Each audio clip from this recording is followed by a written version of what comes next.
selama aku naik lihat binatang buas tuh belum, cuman lihat bagas aja sih sebenarnya. Babi ganas. babi. Oh, babi ganas. Bisa nggak ngelihat ke sini? Saya jadi merasa sekeluarga itu. Karena kita tahu sebenarnya alam itu bebas untuk dijelajahi siapapun dengan aturan yang sudah ada gitu. Cuma kita juga tidak bisa menghakimi bahwa seseorang itu Asbol, asal ngobrol asik-asik, asikin aja. Oke, assalamualaikum warahmatullahi wabarakatuh. Selamat datang di podcast Asbol, asal ngobrol nih, asik-asik asikin aja. Tepuk tangan, ramaikan. Oke, kali ini kita kedatangan tamu nih. Kita di sini ada siapa? Sini? Saya Irma, panggil aja Irme. Umurnya berapa nih? Saya 30 tahun. Gila. Saya masih 18 tahun. Oh, masih 18 tahun. Masih muda-muda ya? Masih dede-dede gemes. Kali ini kita mau bahas tentang pendaki nih, khususnya untuk pendaki perempuan nih. Irma nih udah berapa lama mendaki?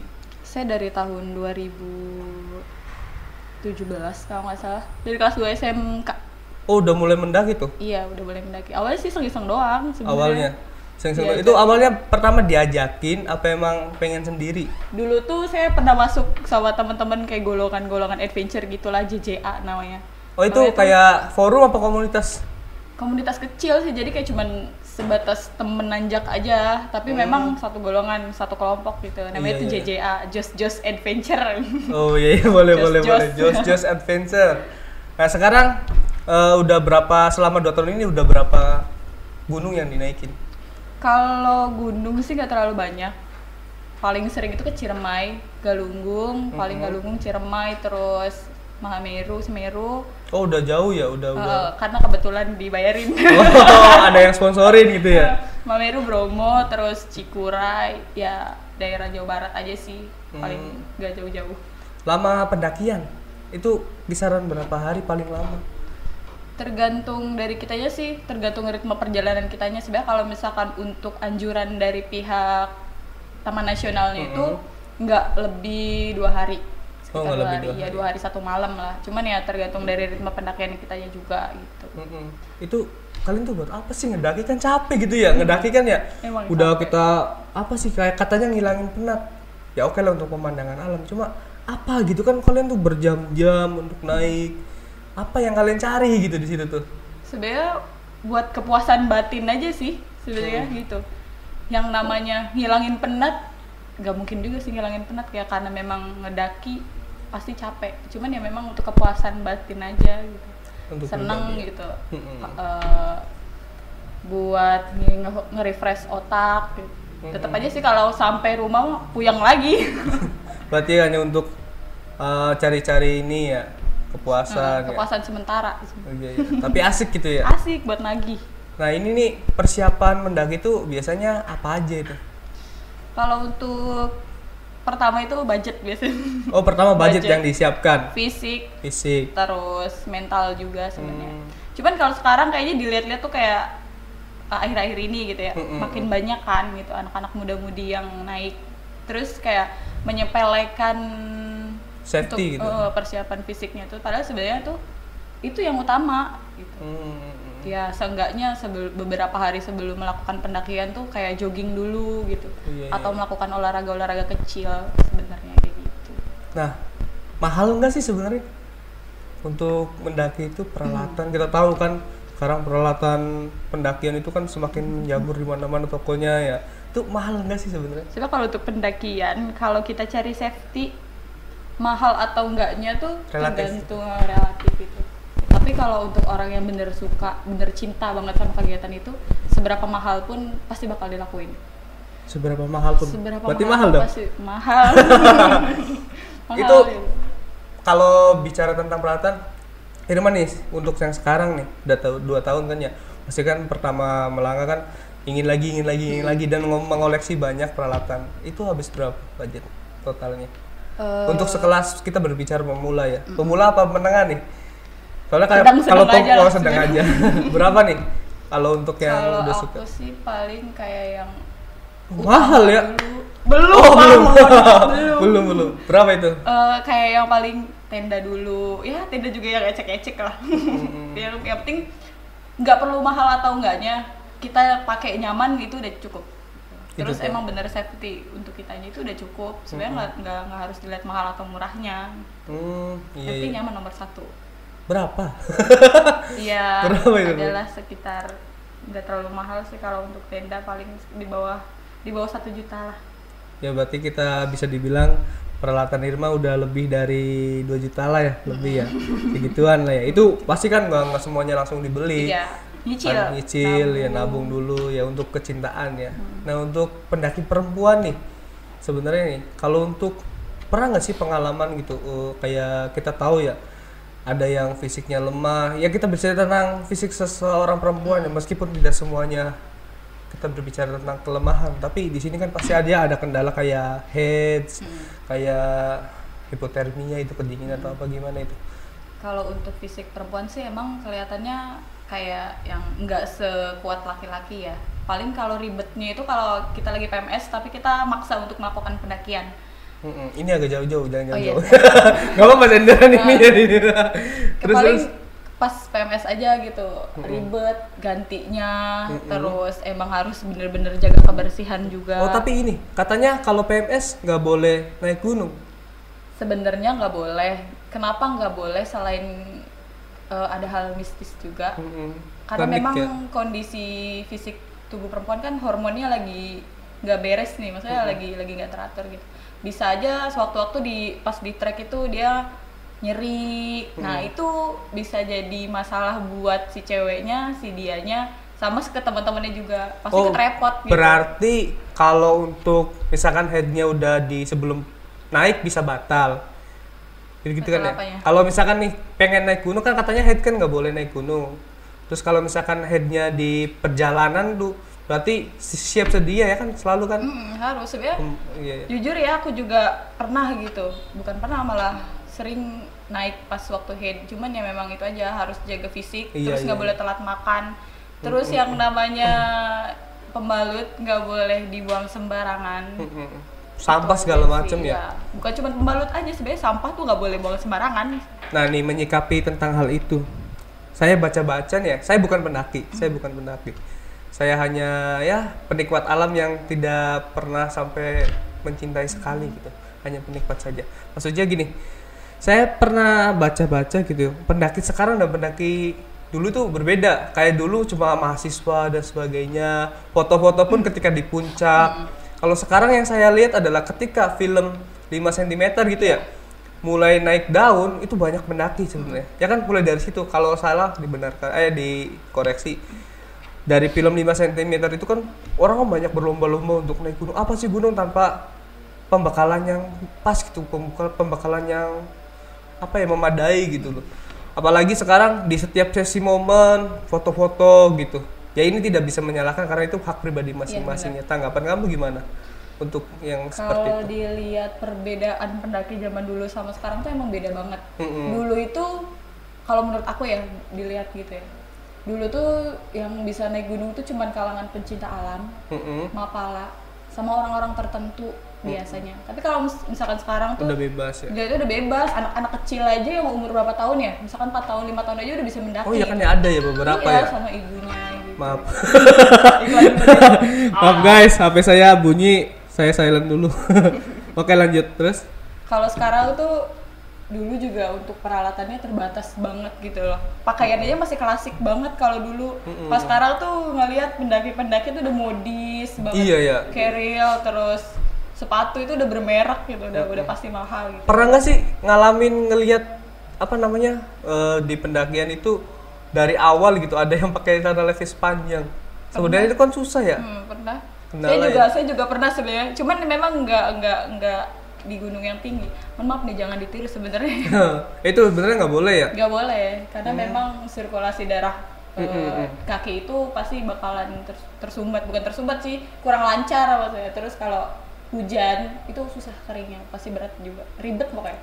Coba nih Irma ngomong ke teman-teman perbekalan apa aja, safety apa aja yang harus diperhatikan walaupun sepele gitu. Kayak kita bisa tadi kan celana atau mungkin sepatu. Ini banyak kan teman-teman yang menggebu-gebu ingin mendaki, padahal mereka belum punya, ya kita tidak bisa dibungkiri dekat segala sesuatunya kan mesti harus diperbekali dengan serius dan matang.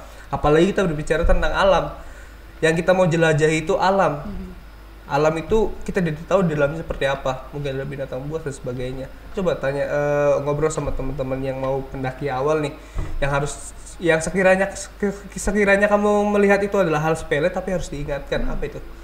Paling fisik dan perlengkapan yang safety buat teman-teman yang baru pengen coba atau pengen masuk ke dunia perpendakian gitu ya. Salah satunya itu fisik sama perbekalan apa ya, safety aja sih sebenarnya.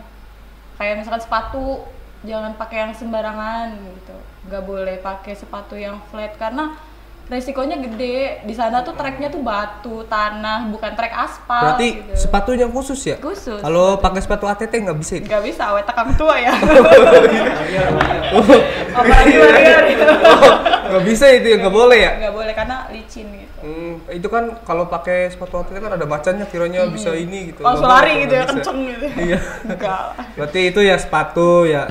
Terus kayak pakaian. baju. Pakaian, Ini celana gitu. kalau untuk masalah yang nggak kuat dingin ya apa nih perlengkapannya? Hipotermia itu sebenarnya ini nih biasa, maksudnya hal yang lumrah, tapi emang sedep banget sih kalau dibahas. Gimana tuh? Coba kita Karena tulis emang sedikit. kalau hipotermia tuh emang udah biasa gitu loh di tempat yang dingin pasti. Makanya kita tuh kalau misalkan Siapa aja bisa kena kan sebenarnya? siapa aja bisa kena kalau yang namanya hipotermia karena Walaupun yang senior juga ya. Tergantung imun kitanya kuat atau enggaknya sama dingin. Makanya kalau pas naik gitu kita harus aklimatisasi dulu sebenarnya. Apa itu? Aklimatisasi tuh kayak, maaf ya kalau misalkan salah, ini mah sepengetahuan aku aja sedikit gitu. Aklimatisasi tuh kayak menyesuaikan suhu tubuh kita ke alam gitu atau ke tempat yang Itu sebelum mendaki? Sebelum mendaki, saat mendaki. Jadi ada banyak caranya, cuman tergantung imun tubuhnya juga gitu loh Kak.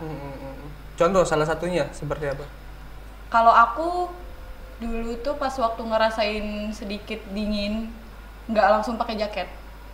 Jadi dibiasain dulu gitu loh, ditahan dulu sekuatnya aku dingin tuh. Biar Terus ini kalau ya? udah ngerasa nggak kuat banget baru aku pakai jaket. Biar menyesuaikan aja sih suhu tubuhnya gitu sebenarnya. Nah itu untuk kalau misalkan kendala hujan, kita nggak tahu hujannya, berarti jas hujan perlu dong? Perlu banget. Perlu banget ya. Kadang-kadang ada kan ya, ada yang ngebawa jas hujan ya. Biarin lah itu kesiksa sendiri. Walaupun kadang-kadang saya mau pakai jaket waterproof. Tapi tidak dipikirkan bahwa itu juga perlu kan sebenarnya. Perlu banget sebenarnya yang namanya ponco tuh. Walaupun harga 8.000 kalian harus bawa guys. Harus. Itu maaf, kamu pernah ini nggak sih? Pernah di suatu gunung gitu, pernah ngelihat binatang buas nggak sih sebenarnya? Kalau untuk selama aku naik lihat binatang buas tuh belum, cuman lihat bagas aja sih sebenarnya. Babi ganas. babi. Oh, babi ganas. Bisa nggak ngelihat ke sini? Saya jadi merasa sekeluarga itu. Paling lihat babi, kijang. Kijang kayak ada lutung, banyak. gitu. Iya, sepertinya Anda punya dendam pribadi. Maaf ya. Oh, itu berarti masih banyak. Tapi babi hutan pernah dihadang gitu. Tenang. Paling ngelihat aja sih sekumpulan gitu lewat. Oh, berkelompok. Terus nyamperin tenda kita gitu. Oh, pernah? Pernah. Itu gimana itu pas nyamperin itu? Aduh deg-degan serius. Pada Karena diam memang- apa pada lari tuh gimana? Diem karena kita lagi di tenda udah Oh, di dalam, kan, di lagi dalam. tidur. Jadi Pengalamannya. biasanya tuh dia deketin kalau udah kita bawa yang nyelak apa sih? Ya, bau menyengat. Yang menyengat gitu. Coba ceritain sedikit gimana tuh pas didatengin oleh makhluk sebuas itu.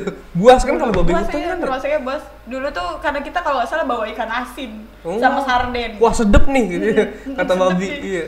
Langsung tuh karena memang sampahnya sengaja dimasukin ke tenda kan, maksudnya biar enggak dicium sama babi. Malah mendatang aja gitu.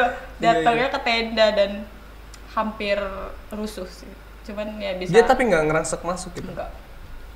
Iya. Nah, ini untuk tendanya nih, tendanya sendiri itu kalian tuh apa namanya? Nggak bocor apa gimana sih? Enggak. Kalau di ini kan pasti ada hujan terus apa. Tergantung sih kalau kita pakai Itu yang tenda double itu di dalamnya itu ada apa aja?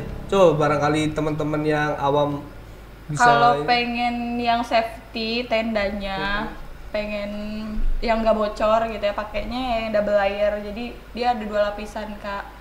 Kalau yang single layer kan harus pakai flysheet dulu tuh biar nggak bocor. Tapi kalau yang pengen langsung itu bisa yang pakai double layer gitu. Oh, kalau yang langsung. Berarti matras juga perlu ya? Perlu banget matras. Biar nggak bocor gitu ya, takut nggak bocor gitu ya. Bocor.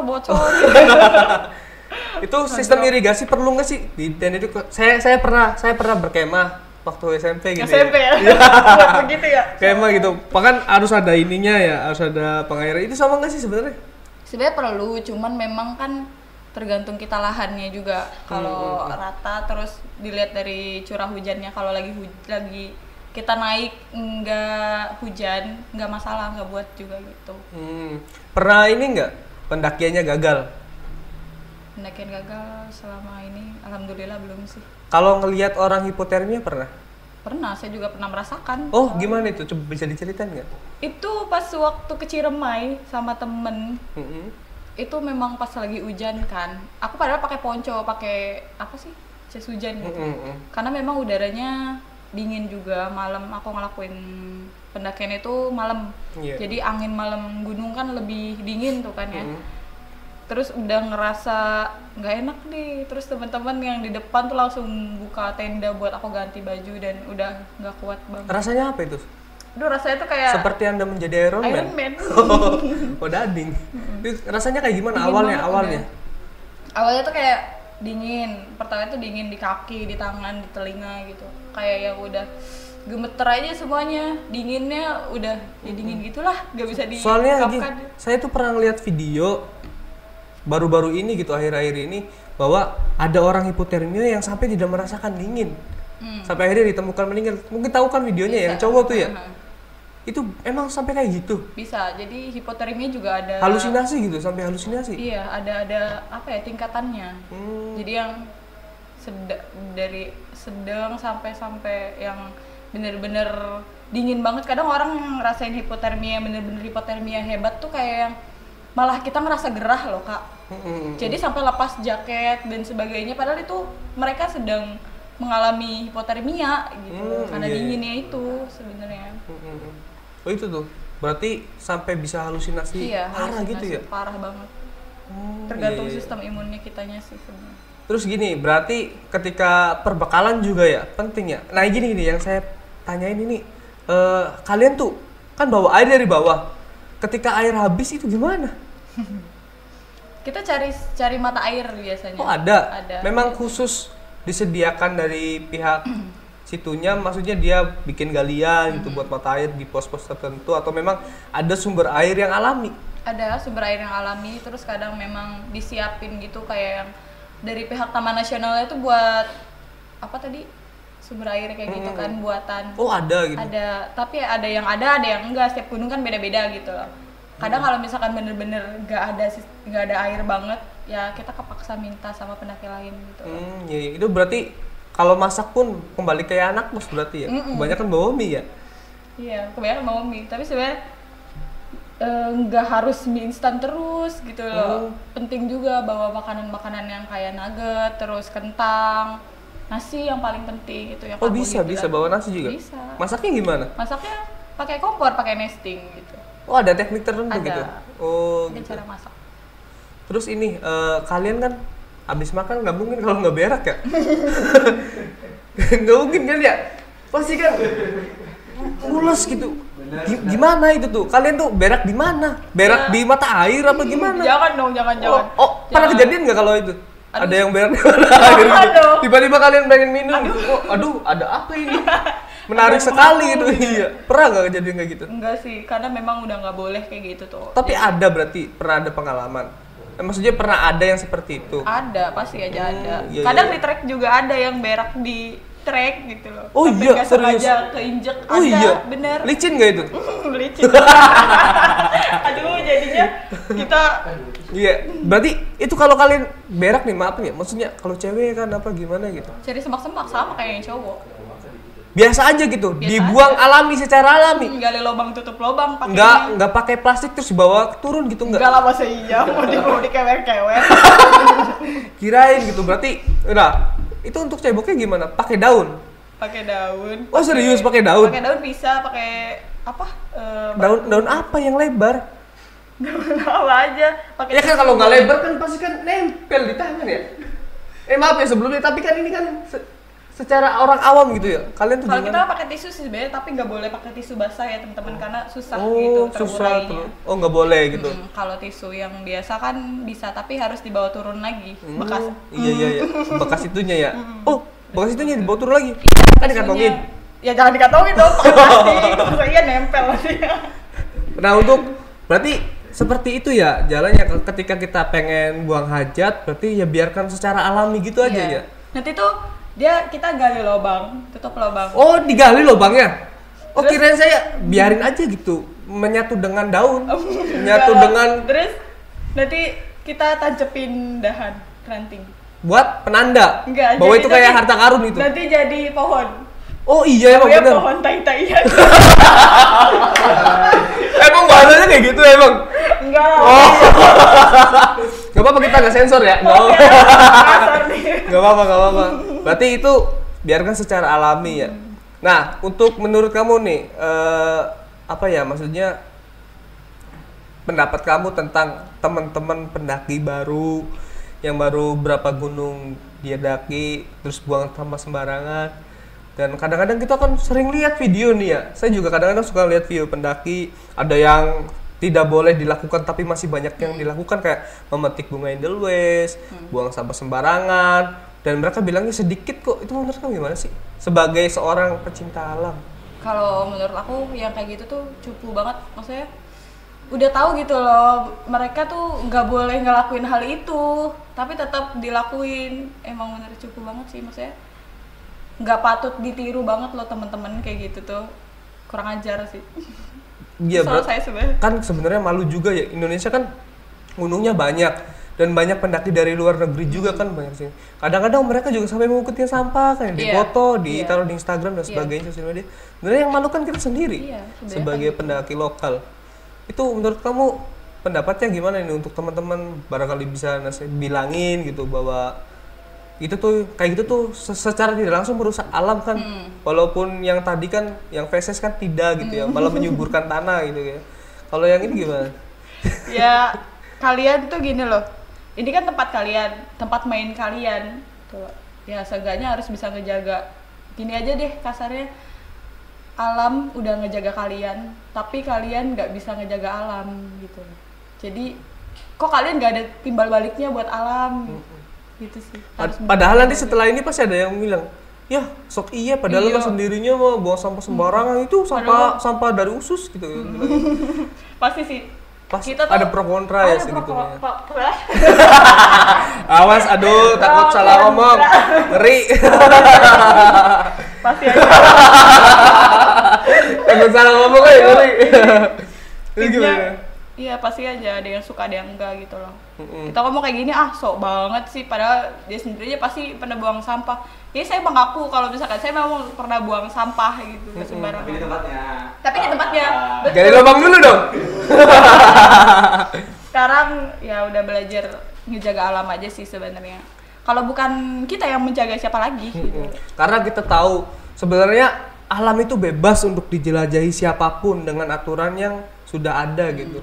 Cuma kita juga tidak bisa menghakimi bahwa seseorang itu pemula atau senior yang seperti itu juga. Kan kita tahu sendiri ya. Lagi-lagi setiap hari-hari besar di Indonesia libur itu selalu dipadati sampai kayak gila loh, pernah lihat di gunung mana gitu ya. Dari awal pendaki sampai ke atas Perahu bener-bener. biasanya. Oh iya, Rame tuh, iya. bener-bener Karena view-nya penuh kan bagus. ya. Pernah nggak ngalamin kayak gitu? Enggak sih. Misal hari kemerdekaan kan, saya juga punya teman-teman pendaki beberapa malah menghindari hari kemerdekaan. Iya, saya juga sebenarnya termasuk orang-orang yang nggak terlalu suka kalau naik di hari-hari besar. Karena itu pertama rame, aku nggak suka banget sama yang tempat-tempat rame. Nggak hening malah ya justru. Iya, Ya. jadi malah puyeng. Pernah ngeliat gak sih di pendakian di atas kita ada yang bawa gitar gitu, ada yang bawa sound, Enggak, kalau ada yang bawa gitar mah panggung, paling, nggak ada. waduh, Oh. konser. Ada yang bawa gitar kan? Paling boleh. bawa itu loh musik box yang kecil. Oh itu mah udah lumrah ya. Paling kalau yang bawa aneh-aneh belum pernah lihat. Tapi memang seininya nggak boleh merusak alam lah ini Ya. yang buang sampah sembarangan, metik sembarangan. Tapi kalau untuk jalur yang belum pernah dilalui, kita boleh kan nggak yang ngerusak atau gimana sih? Saya sebagai orang awam nggak tahu. Atau di pinggir-pinggirkan atau Nggak gimana? boleh sih sebenarnya. Pernah nggak ya kayak gitu ngalamin? Nggak. Wah ketutup nih jalannya nih. Nggak kalau. Aduh nginjek apa ya gitu? Nggak tahu gitu. Aduh.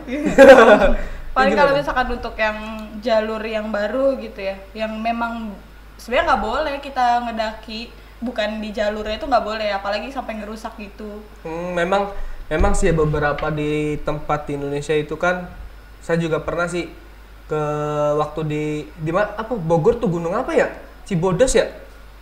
Cibodas kan jalannya udah bagus, tuh treknya kan ya udah ada batunya apa segala macam.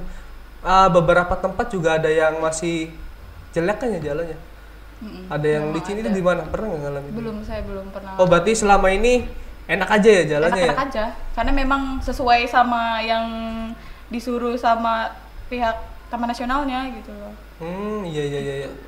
Oh iya, untuk ini nih pengalamannya nih, pengalaman terbaik apa ketika kamu mendaki dan di gunung mana yang bahwa kamu ini merasakan saya ini sangat cinta dengan alam, saya ini pendakian ini sangat luar biasa, di mana itu? Semeru. Apa gitu? Ceritanya gimana?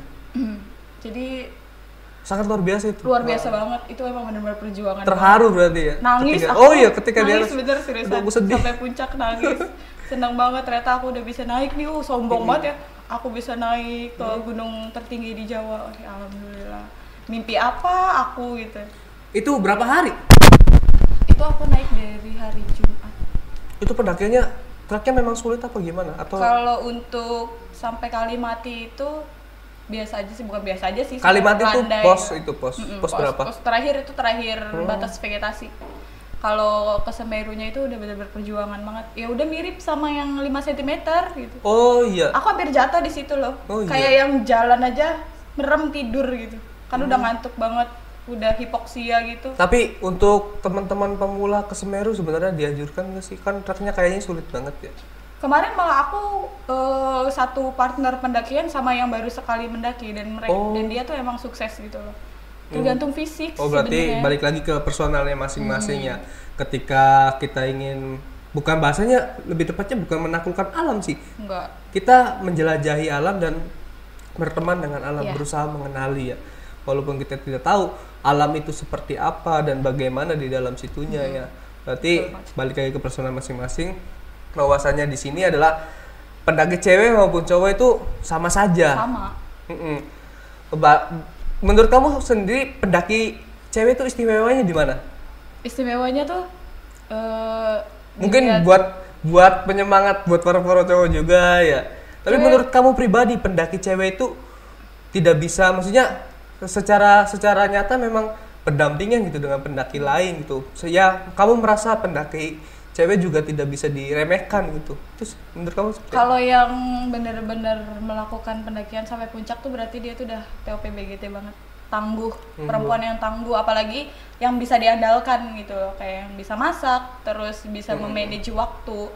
Itu benar-benar keren banget sih. Pokoknya Wonder Woman di dunia nyata. Berarti balik lagi ya, segala sesuatunya harus dipersiapkan Iya, dan betul. jangan lupa banyak-banyak belajar, persiapan juga. Terakhir Irma, pesan-pesan untuk para pendaki awam dan senior-senior nih, pesannya bisa disampaikan.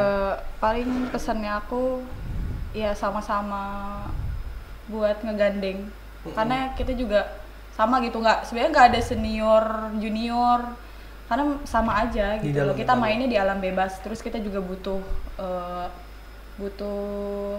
belajar gitu sama kakak-kakak yang udah lebih dulu ngenal dunia perpendakian gitu, tuntun kita gitu maksudnya, kasih kita apa ya, belajar gitu pokoknya.